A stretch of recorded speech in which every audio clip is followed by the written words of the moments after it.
Film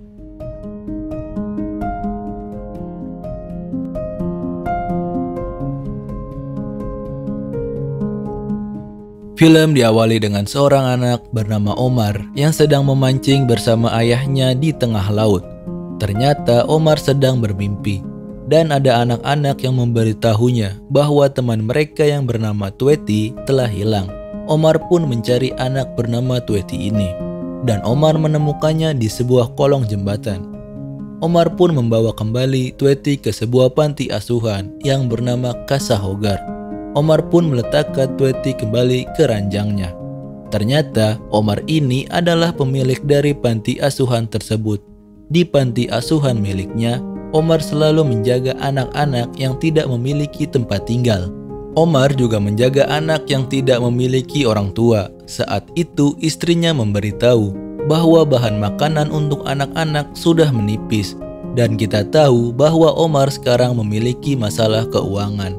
Dan itu terbukti dari panggilan telepon dari bank yang ditolaknya. Omar kembali mendatangi Tweety dan menenangkannya dengan cara mengajarkan Tweety berdoa melalui sebuah kertas yang ditulisnya dan menempelkan kertas tersebut di dinding agar bisa didengarkan oleh Tuhan. Saat ingin pergi, Omar didatangi seorang polisi yang sedang membawa anak bermasalah yang bernama Moko. Moko ini telah mencuri sebuah jam tangan milik nelayan. Dengan keahliannya menangani anak bermasalah, Omar dapat membujuk Moko agar mengembalikan jam tangan itu. Mereka pun tiba di tempat nelayan tersebut. Omar pun mengembalikan jam tangan tersebut. Nelayan yang bernama Wade ini tampak kesal dengan perbuatan Moko yang telah mencuri jam tangannya. Bukan itu saja, Moko telah mengencingi cangkir kopi Wade. Wade yang kesal pun segera mengusir mereka. Di perjalanan pulang, terdengar berita bahwa di tempat mereka akan turun badai. Omar memberitahu hal tersebut kepada anak-anak panti asuhan dan meminta mereka agar bersiaga. Malam pun tiba. Mereka bertahan dari badai di luar dengan bercerita betapa beruntungnya mereka yang ada di panti asuhan. Malam pun berganti pagi dan terlihat seluruh panti asuhan telah terendam banjir. Omar pun mulai bingung bagaimana cara mereka memperbaiki tempat tersebut. Ditambah Omar ditelepon pihak bank untuk mengembalikan uangnya. Omar pun pergi ke tempat teman lamanya yang bernama Wayne untuk meminta bantuannya agar Wayne berbicara dengan pihak bank dan meminta tenggang waktu pembayaran hutang. Namun saat itu ternyata ada Wade juga di sana untuk mendaftar turnamen memancing terbesar di dunia. Wayne selaku pengurus acara meminta biaya pendaftaran kepada Wade. Namun Wade tidak punya uang dan berusaha meyakinkan Wayne agar dapat menerimanya di turnamen tersebut karena Wade adalah juara 2 kali di turnamen tersebut. Wayne yang rupanya menggratiskan pendaftaran nelayan lokal menolak tawaran Wade. Namun saat itu Wayne teringat dengan Omar yang saat itu sedang membutuhkan uang, dan Wayne pun mendaftarkan tim Omar bernama Casa Hogar bersama Kapten Wade di dalamnya. Wade sempat menolak karena tim Casa Hogar dipenuhi dengan anak-anak. Namun Wade tidak punya pilihan lain dan mendatangi Omar di panti asuhannya, dan Wade menyuruh Omar bersiap untuk turnamen tersebut. Seminggu kemudian, Omar bersama 3 orang anak mendaftar di turnamen tersebut. Di sana, Omar bertemu dengan Moko dan mengajaknya untuk masuk ke tim Casa Hogar dalam turnamen. Saat tiba di kapal Kapten Wade, mereka terkejut karena kapal Kapten Wade amatlah tua dan sudah tak layak pakai. Kapten Wade berkata bahwa kapal ini adalah kapal legendaris dan Kapten Wade memiliki seorang teman di sana yang bernama Kato. Saat itu, Kapten Wade menolak Moko untuk ikut. Namun karena tak ada pilihan lain, Kapten Wade pun membawanya. Turnamen pun dimulai. Para nelayan seluruh penjuru dunia mencari spot memancingnya masing-masing. Di tengah perjalanan, kapal tim Casa Hogar tiba-tiba mogok. Namun akhirnya bisa hidup kembali dan mereka pun tiba di spot memancing. Namun saat itu, salah satu anak yang bernama Gecko tidak suka dengan keberadaan Moko yang berasal dari daerah berandalan. Setelah memasang umpan, Kapten Wade membicarakan tentang peraturan yang ada di kapalnya. Sesuai permintaan turnamen, Kapten Wade tidak diperbolehkan menggulung pancingan, dan Kapten Wade menyuruh Omar untuk menggulungnya. Karena Omar punya trauma dengan memancing, Omar pun meminta Kapten Wade agar anak-anak saja yang menggulung pancingan tersebut. Omar pun meminta agar Mokolah yang menggulungnya, dan Kapten Wade pun mengiyakannya. Omar meminta kepada Kapten Wade untuk menjelaskan kepada anak-anak bahwa kesempatan memenangkan turnamen amatlah kecil. Kemudian, Kapten Wade menyuruh Moko untuk menggulung dan menjelaskan bahwa siapa yang memegang joran pertama ialah yang harus menggulungnya. Bukannya mengatakan hal yang disuruh Omar tadi, Kapten Wade malah memberi semangat kepada anak-anak bahwa mereka akan menang. Omar pun kesal dan menanyakan kepada Kapten Wade apa yang dibicarakannya tadi. Si Kribo yang sebelumnya semangat malah mabuk laut. Omar menanyakan keluarga Moko. Moko ternyata memiliki orang tua yang telah bercerai, broken home. Omar menceritakan terakhir kalinya bertemu dengan ayahnya, yaitu saat hari ulang tahunnya yang ke-8. Omar dan ayahnya memancing di laut, dan saat itu Omar yang tak bisa memancing tiba-tiba mendapatkan sambaran ikan yang amat besar sehingga membuat perahu terbalik, dan ayah Omar pun meninggal. Sambil menunggu sambaran ikan, mereka pun bercerita sambil makan taco, dan mereka pun saling menunjukkan bekas luka dan bercerita bagaimana mereka mendapatkan bekas luka tersebut. Di sela-sela bercerita, tiba-tiba joran pancingan disambar ikan dan Moko pun segera menggulungnya.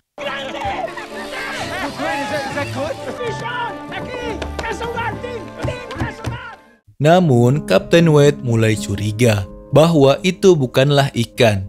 Ternyata benar, itu hanyalah sebuah rumput laut, dan mereka pun segera kembali ke daratan. Saat sampai, ternyata telah ada nelayan yang berhasil menangkap ikan seberat 167 kg.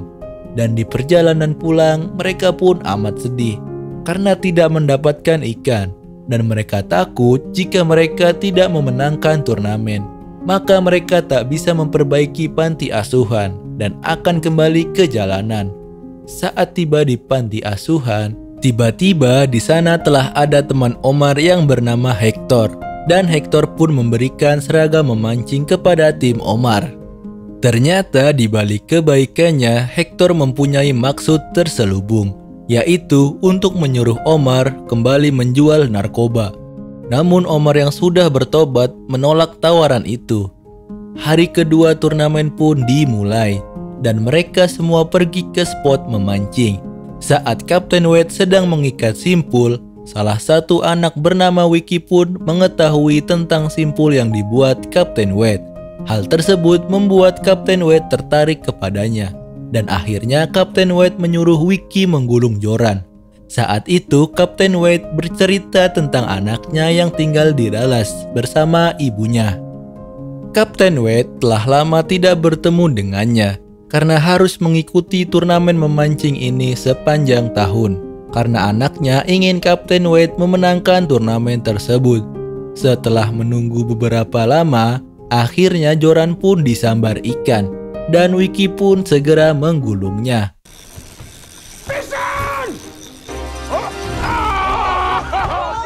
Saat itu, tiba-tiba hujan, dan Gecko bersama Moko berkelahi sehingga tercebur ke laut. Karena Omar dan Kato tak bisa berenang, terpaksa Kapten Wade meninggalkan Wiki sendirian dan menyelamatkan Gecko dan Moko.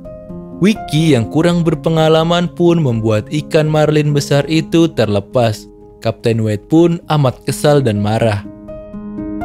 Tim penyiar memberitahu bahwa di hari kedua ini masih belum ada nelayan yang menangkap ikan lagi. Omar pun membawa Moko ke Casa Hogar, dan Moko disambut hangat oleh anak-anak lain. Istri Omar bilang bahwa pihak bank telah datang ke sana tadi siang. Tweety pun memberikan Omar sebuah gambar, yaitu gambar Kapten Wade. Omar pun mendatangi Kapten Wade dan mereka pun saling bertukar cerita.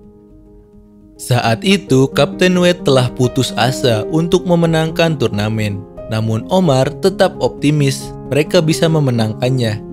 Kapten Wade pun tahu bahwa Omar harus memenangkan turnamen ini untuk menyelamatkan Casa Hogar. Namun Kapten Wade telah menyerah. Omar pun memberikan gambar yang diberikan Tweety kepada Kapten Wade.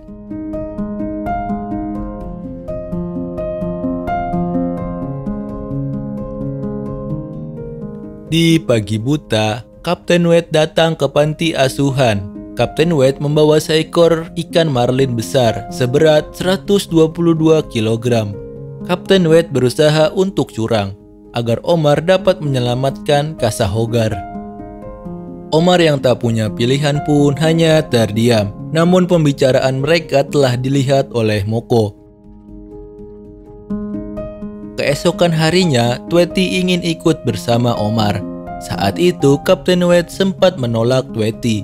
Namun setelah mengetahui Tweety lah yang telah menggambar itu, Kapten Wade pun membawanya. Terlihat ikan marlin itu telah berada di bawah kapal. Saat ingin pergi, perahunya kembali mogok. Dan saat itu penjaga turnamen pun datang. Untungnya kapal mereka menyala dan mereka pun segera pergi. Saat tiba di spot memancing, Omar dan Kapten Wade pun mencoba mengaitkan ikan itu ke joran pancingan. Saat Kapten Wade pergi, Omar pun kembali melihat paku yang ia berikan ke Tweety. Dan Omar yang tobat pun membuang ikan itu. Kapten Wade yang melihatnya merasa kesal dan kecewa. Omar pun bercerita mereka telah kalah dalam turnamen dan tak memiliki kesempatan lagi. Dan anak-anak pun merasa sedih karena mereka harus kembali menjadi gelandangan di jalanan. Kato pun membawa anak-anak memancing ikan kecil.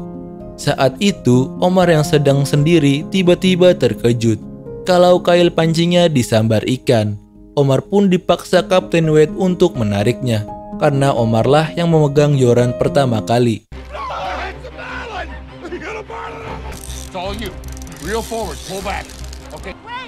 Casa Hogar hooked a blue. It's a big one.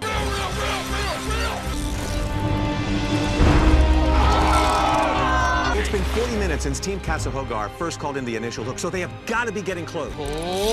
Come on. Omar yang kelelahan sempat ingin menyerah. Namun karena anak-anak, ia pun kembali semangat.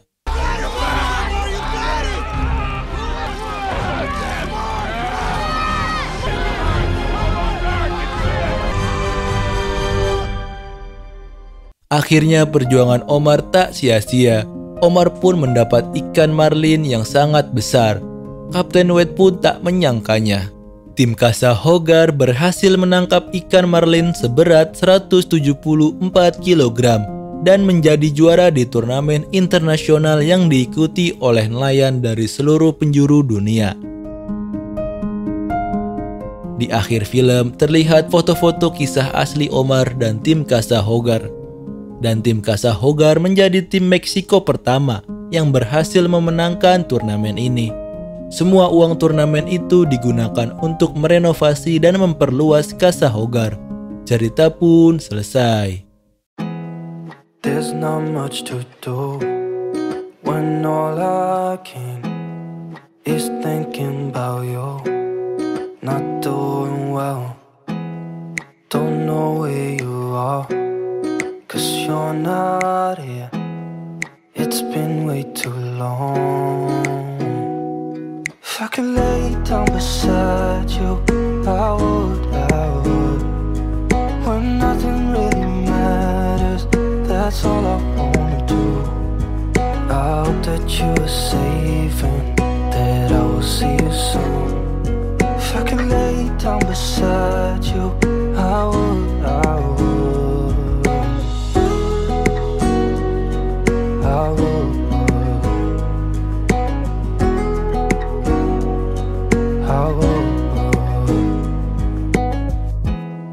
We talk on the phone every night.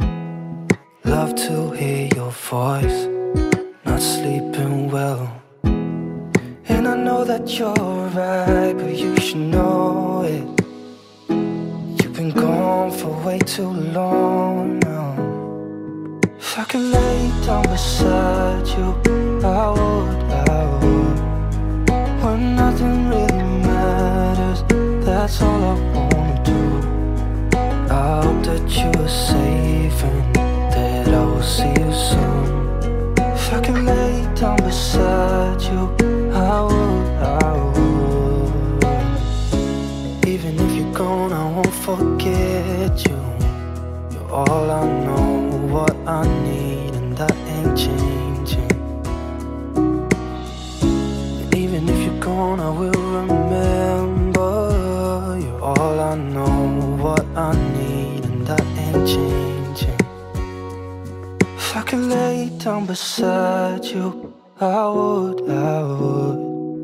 When nothing really matters, that's all I wanna do. I hope that you are safe and that I will see you soon. If I could lay down beside you, I would. If I could lay down beside you, I would. When nothing really matters, that's all I wanna do. I hope that you are safe and that I will see you soon. If I could lay down beside you, I would.